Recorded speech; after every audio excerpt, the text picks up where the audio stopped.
warahmatullahi wabarakatuh. Shalom, Om Swastiastu, Namo Buddhaya, Salam Kebajikan. Perkenalkan, saya Mandatya Putriarsa dengan NIM 246035 dari Prodi Pendidikan Bahasa Indonesia Universitas PGRI Jombang.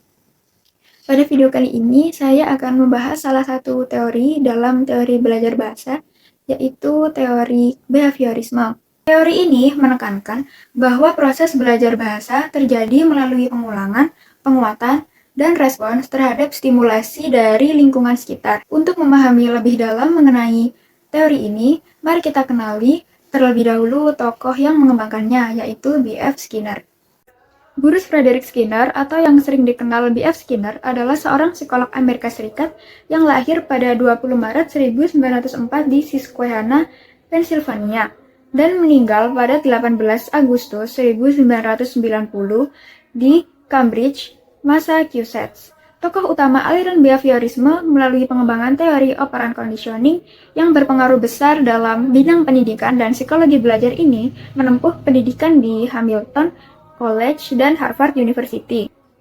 Ia memandang belajar sebagai perubahan perilaku yang dapat diamati dan diukur melalui interaksi individu dengan lingkungannya.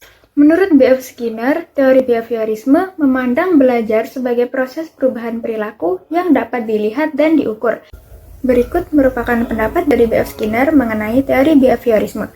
Yang pertama, Skinner menjelaskan bahwa perilaku manusia terbentuk melalui operant conditioning, atau proses belajar yang terjadi karena adanya konsekuensi setelah suatu perilaku muncul. Jika suatu perilaku diikuti oleh penguatan atau reinforcement, maka perilaku tersebut akan cenderung diulang.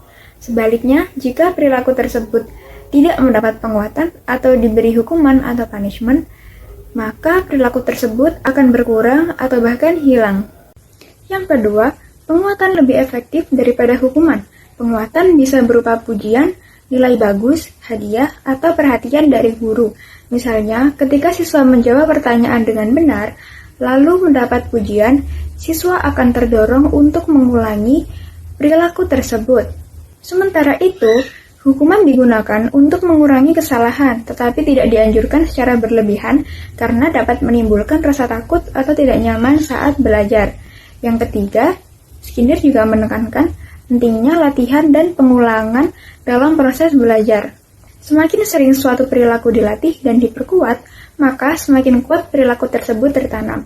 Oleh karena itu, dalam pembelajaran bahasa, teori Skinner banyak diterapkan melalui latihan menghafal kosakata, drill tata bahasa, dan pembiasaan berbicara yang benar, disertai penguatan yang positif. Contoh penerapan dari teori behaviorisme ini adalah latihan menentukan unsur 5W plus 1H pada teks berita.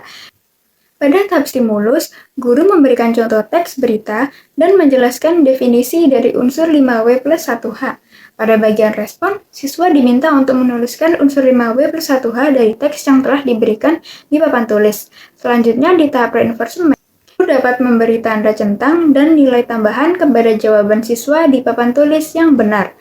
Terakhir adalah tahap punishment edukatif, yaitu apabila jawaban kurang tepat, siswa dapat diminta untuk memperbaiki jawaban hingga benar. Tujuan dari kegiatan ini adalah untuk membiasakan siswa mengenali unsur penting dalam teks berita.